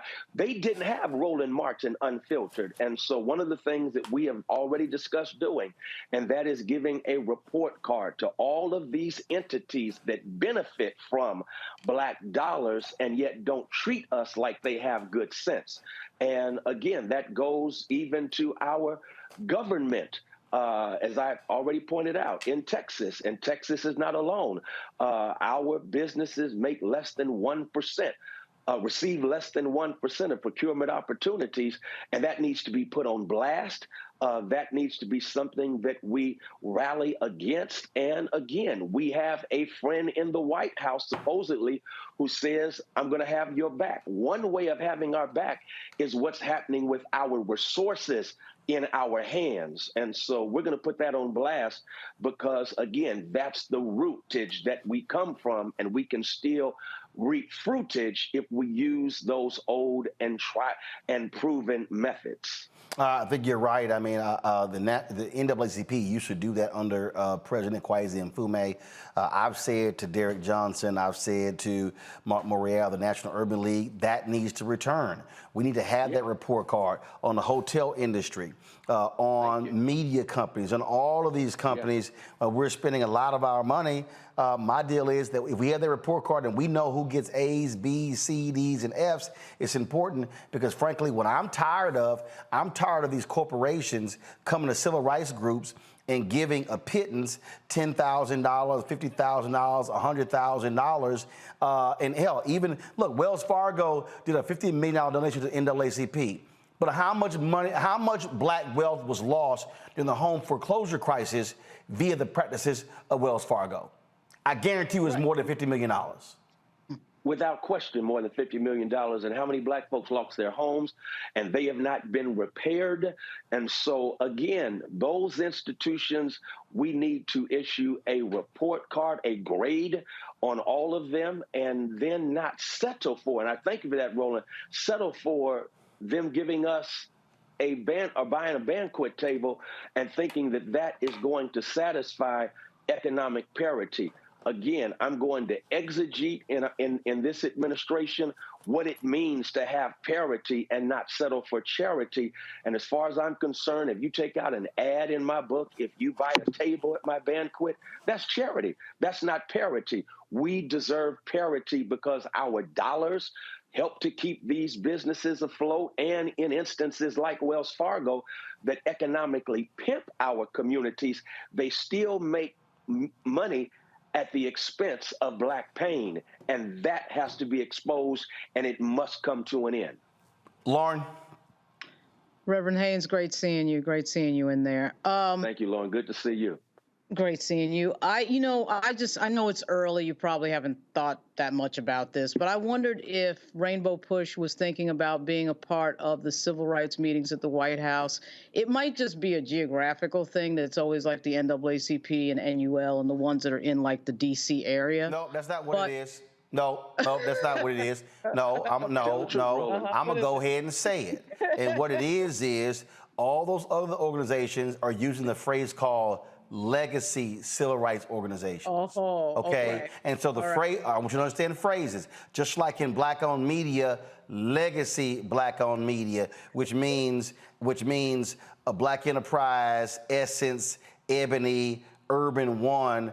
But they also want to leave out Black papers. I'm like, hell, you want to talk about legacy? They all came before any of those folks came. And so what you've had is the legacy civil rights folks have purposely, let me be perfectly clear, y'all, they have purposely left out Rainbow Push.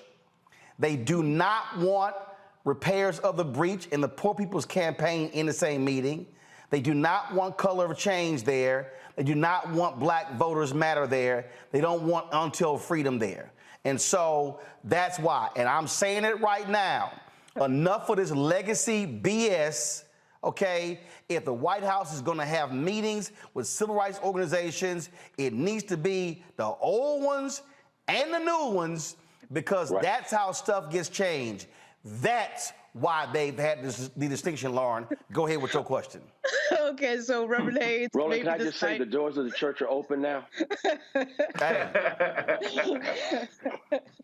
Maybe this night will kick off that effort, Reverend Haynes, to get you into the White House meetings, because I just think that it is interesting to me that an organization as old as Rainbow Push would not be considered legacy. But okay, I think that it would be, I know that that's probably something you haven't thought about. You just got into the position, but I will ask at the White House about that. Roland just educated me on the details of that, but I wanted to know what you thought about that. I'm sure you would love to be at the White House. So I'm sure your answer is, I'd love to be at the White House. But how hard would you push for that if that opportunity presented itself to be in some of these meetings? Oh, without question. Rainbow Push not only has a constituency, we have a vision. And let's be real, I don't know, and please correct me if I'm wrong, if anybody has ever registered as many voters as Rainbow Push under the leadership of Reverend Jesse Jackson.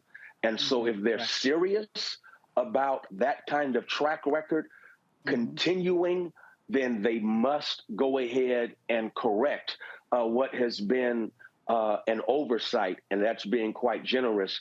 But without question, we want to be there because we do have voters that we are going to register in that tradition. We do have the coattails of Reverend Jackson that literally, even though he did not win the nomination, we can't count the number of Black elected officials who were swept into office because of what he did. And so we got the legacy, and now we have the energy.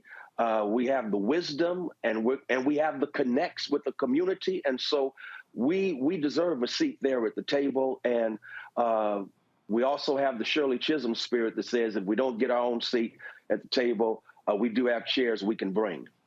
Absolutely, Joe.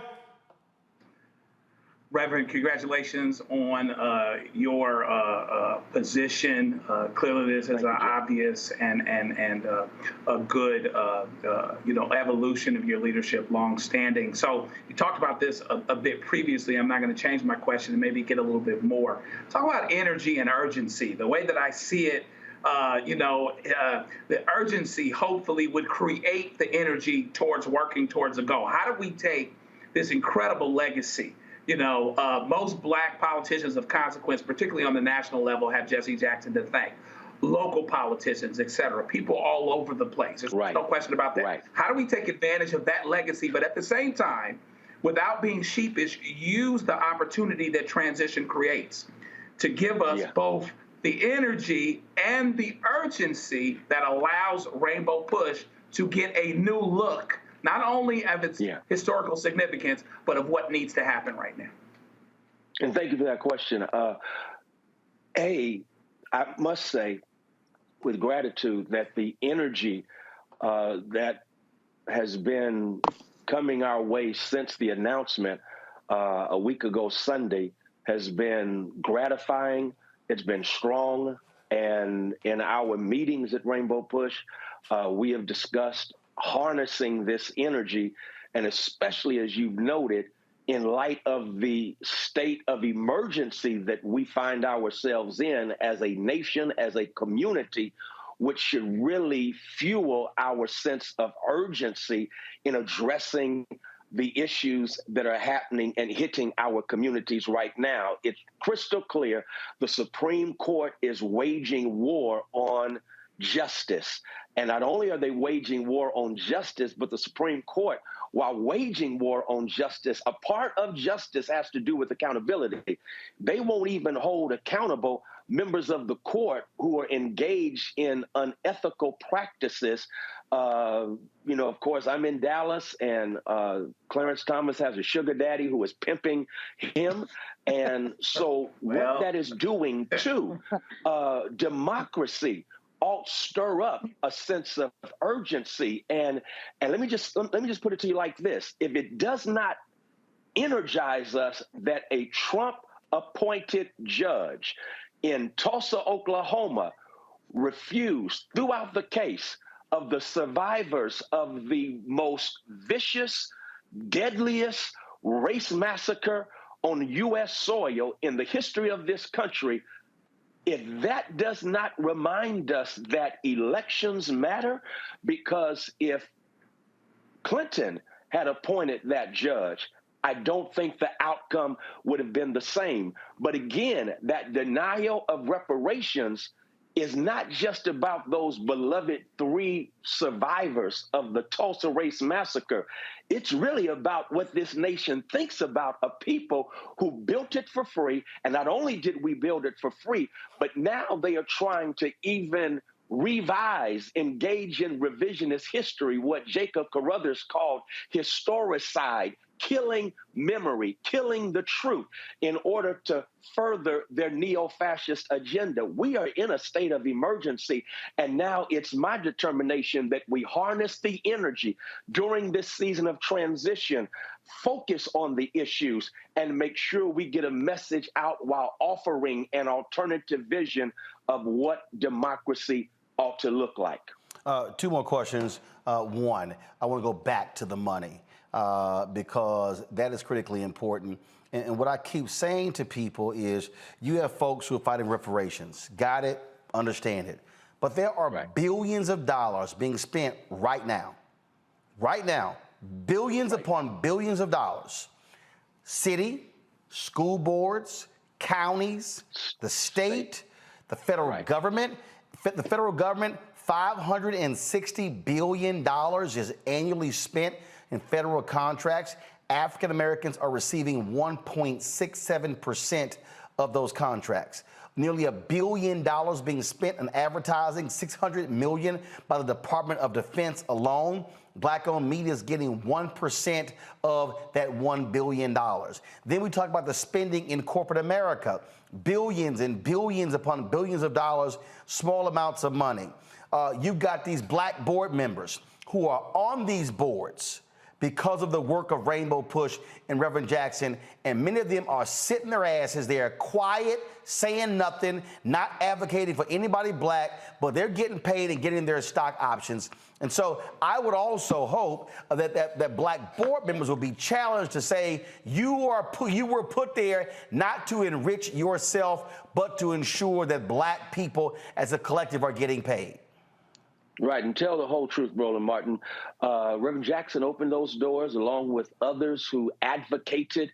The doors swung open, and now we have too many of us who get there, and as easy a target as Clarence Thomas is, you are betraying your community if you get to that seat, and that seat does not reflect a transformation because of the work that you should be doing. And so without question, I agree with you 100% on the fact that you have, again, I pointed out, here in Dallas, I'll go to Dallas now.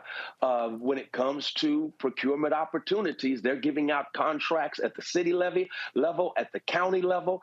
I just saw a report at the county level, the DFW Airport, the Dallas Community College District, and other entities of the county. When it comes to the money they take in, it's in, of course, the billions of dollars. I think the report said $25 to $30 billion.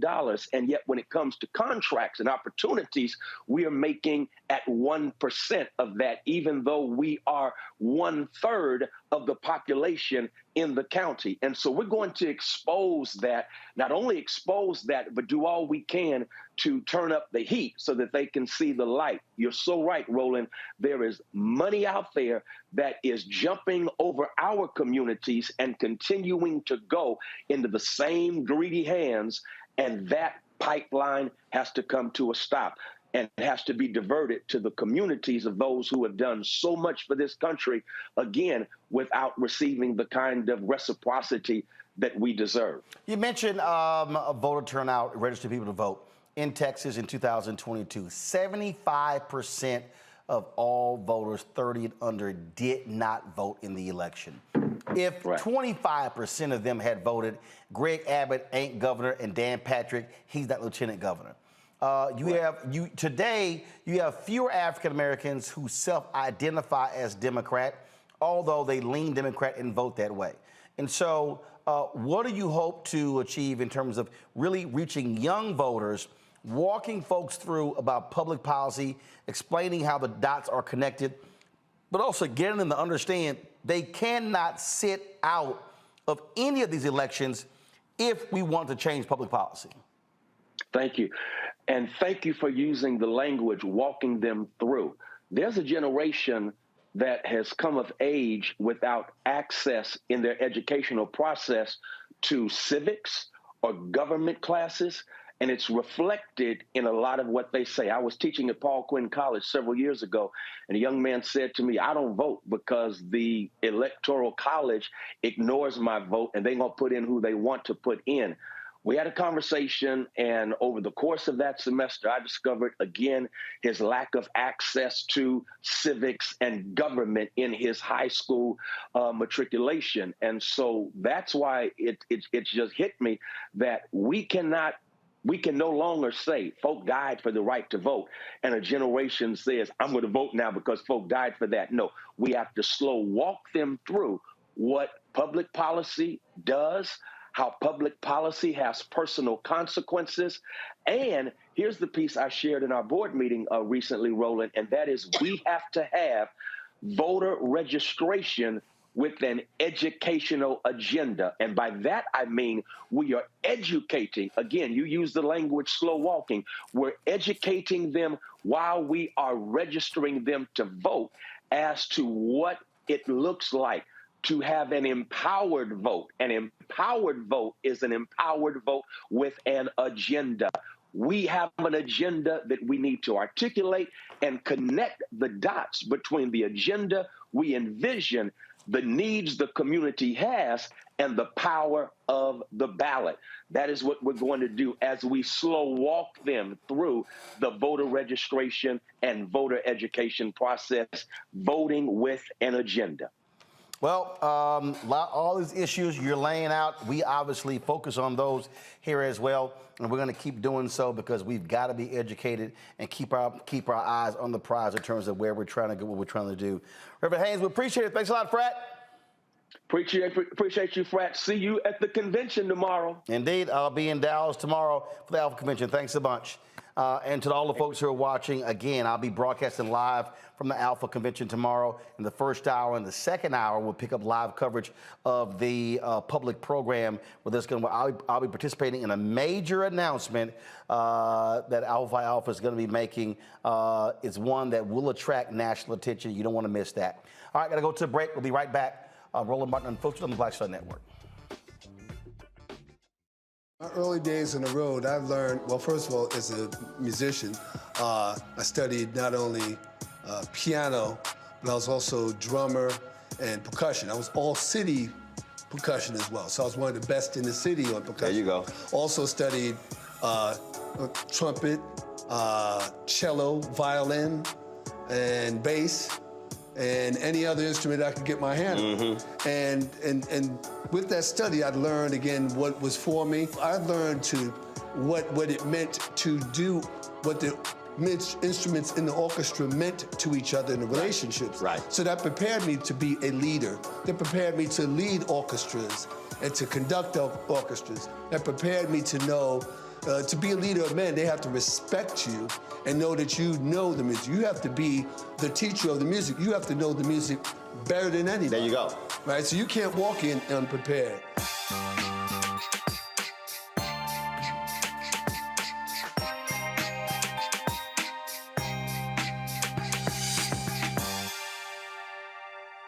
Hatred on the streets, a horrific scene, a white nationalist rally that descended into deadly violence. White people are losing their damn minds. As an angry pro-Trump mob storms the U.S. Capitol, we've seen shooting. We're about to see the rise of what I call white minority resistance. We have seen white folks in this country who simply cannot tolerate black folks voting. I think what we're seeing is the inevitable result of violent denial. This is part of American history. Every time that people of color have made progress, whether real or symbolic, there has been what Carol Anderson at Emory University calls white rage as a backlash. This is the rise of the Proud Boys and the Boogaloo Boys. America, there's going to be more of this. Here's all the Proud Boys, guys. This country is getting increasingly racist in its behaviors and its attitudes because of the fear of white people. The fear that they're taking our jobs, they're taking our resources, they're taking our women. This is white fear.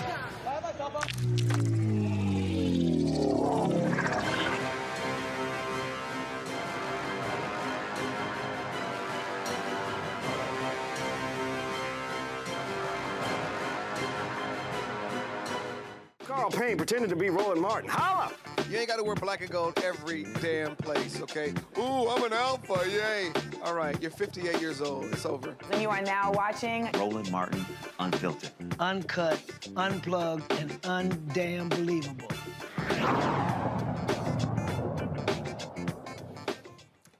President Joe Biden has appointed Shawanza Goff as the new Director of Legislative Affairs, making her the first black woman to hold that position. A veteran congressional aide, Goff previously worked under Louisa Terrell before joining the Biden administration. She worked as the floor director for Congressman Steny Hoyer, Maryland Democrat who has served in House Democratic leadership for decades. At the White House, Goff played a significant role in securing the confirmation of Supreme Court Justice Ketanji Brown Jackson and worked on important legislation related to infrastructure, guns, and semiconductors. You know, Lauren, a lot of people sit here and talk about, well, you know, you don't have this and you don't have that. Biden hasn't done this, hasn't done that. But let's just be clear. You got more black folks who are in senior positions in the Biden administration than you had under Obama. Yeah, absolutely. I mean, to me, the Ketanji Brown Jackson nomination is massive, massive Joe Biden activity. Obviously, Shawanza getting this is fantastic. OMB director, fantastic. Joe Biden has done a lot of things that I think only maybe Bill Clinton. Bill Clinton had like 4 black folks in his cabinet, I believe. I have to go double check that. But yeah, Joe Biden is putting black people in charge of stuff, and it's big stuff. And so that really matters. There's always more that can be done. There's no doubt about it. But these are not symbolic positions when you're legislative, when you're leg affairs. You're basically communicating with members of Congress all day. She's the perfect person for it. She worked on Capitol Hill for years on the floor for Steny Hoyer. And it's great to see. It's a great pick. Mustafa. Yeah, just like Lauren said, it is really a great pick. When I worked on Capitol Hill, you know, I had a chance to meet Shawanza, and then after that, and she's got, you know, she has the resume, but she also has the personality that's going to be necessary. And then just speaking about President Biden, I mean, if you look throughout numerous both agencies and departments, there are black folks who are in very critical positions. So this is another piece to the puzzle that will be important, especially for this last year as they try and get some other things done. Joe? Agreed. I mean, she certainly seems to be the right pick. Biden probably doesn't get as much credit as he deserves for the quality of the appointments that he makes. And even if you go over to judges, there are a lot of folks that have been appointed, probably did better job than Obama did in terms of getting people that weren't necessarily big law or along that majority acknowledged pedigree line. Joe Biden has done an excellent job of that. That also means that he listens to his staff, the people that surround him, including his vice president. So I'm looking forward to her success. She's got her work cut out for her, particularly getting closer to an election. Of course, the other side's not going to want to do a whole lot, but hopefully Biden would be reelected. This would continue, and there could be some other things that could be accomplished. Indeed, indeed. All right, folks, we appreciate it. Thank you so very much, Joe, Mustafa, Lauren. Thanks for joining us today on the panel. Thank you. All right, folks, going to a break. We come back. We're going to show you the full induction ceremony of the Cincinnati Black Music Walk of Fame. We were there on Saturday. We had picked up the live stream from them. There were starts and stops. It probably had restarted 5 different times. And so we want to be able to show you the full, some fantastic stories. Like, for instance, I never even knew the woman who wrote the lyrics to We Shall Overcome. She's from Cincinnati. Her family told amazing stories. Y'all do not want to miss any of this. Again, just unbelievable stories that were being told. And so we'll have that next right here on Roland Martin Unfiltered on the Black Star Network. When you talk about blackness and what happens in black culture, we're about covering these things that matter to us, speaking to our issues and concerns. This is a genuine people-powered movement. There's a lot of stuff that we're not getting. You get it, and you spread the word. We wish to plead our own cause. Too long have others spoken for us. We cannot tell our own story if we can't pay for it. This is about covering us. Invest in black-owned media. Your dollars matter. We don't have to keep asking them to cover our stuff. So please support us in what we do, folks. We want to hit 2,000 people, $50 this month, raise $100,000. We're behind 100,000, so we want to hit that. Y'all money makes this possible. Check some money orders. Go to P.O. Box 57196, Washington, D.C. 20037-0196. The Cash App is $RM Unfiltered. PayPal is R Martin Unfiltered. Venmo is RM Unfiltered. Zelle is Roland at RolandSMartin.com. I'm Dr. Greg Carr, and coming up on the next Black Table, thinking about the Black freedom movement in a global way. Dr. John Monroe joins us to discuss his book, The Anti-Colonial Front, which maps the social justice movement in the United States and its impact internationally, from Asia to Africa, and how movements like anti-communism were used to slow down racial equality, like critical race theory today. Critical race theory today, communism back then, that's essentially mobilized to shut down any challenges to a given system of power. Connecting the civil rights movement to colonialism on the next Black Table, exclusively here on the Black Star Network.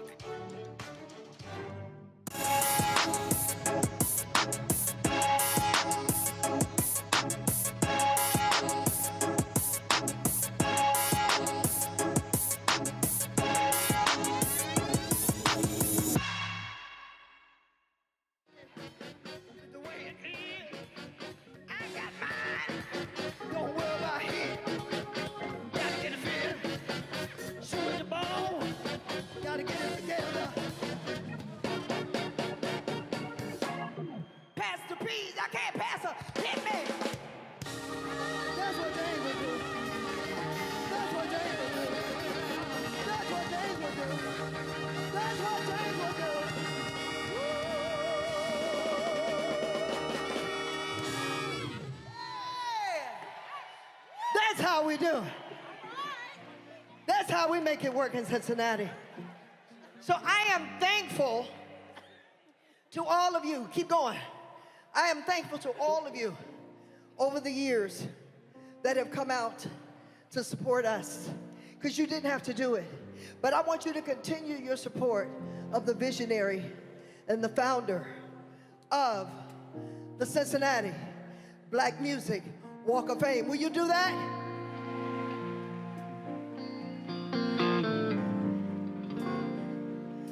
Somebody ready to scream? Somebody ready to scream. We know we're gonna do a tribute. We gotta do a tribute to the purple one, right? We ain't going to church, but if you feel so led,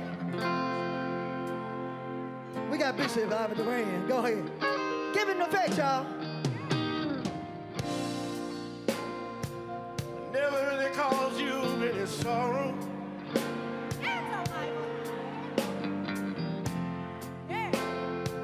I never meant to cause you any pain.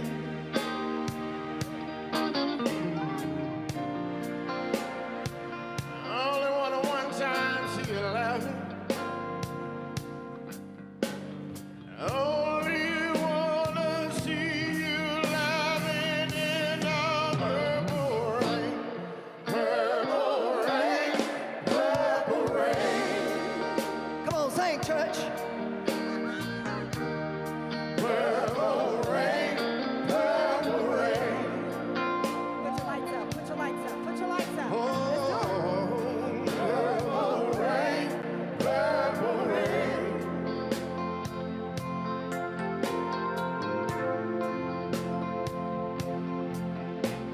I only wanna see you laughing in the purple rain. I never wanna be your weekend lover.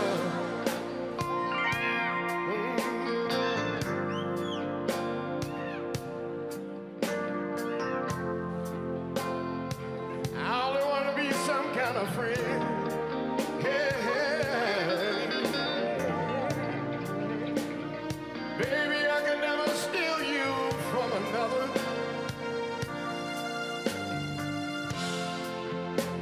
It's such a shame my friendship had to end. Purple rain, purple rain.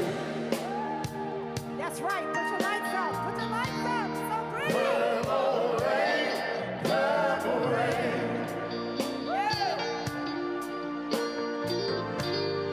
Purple rain, purple rain.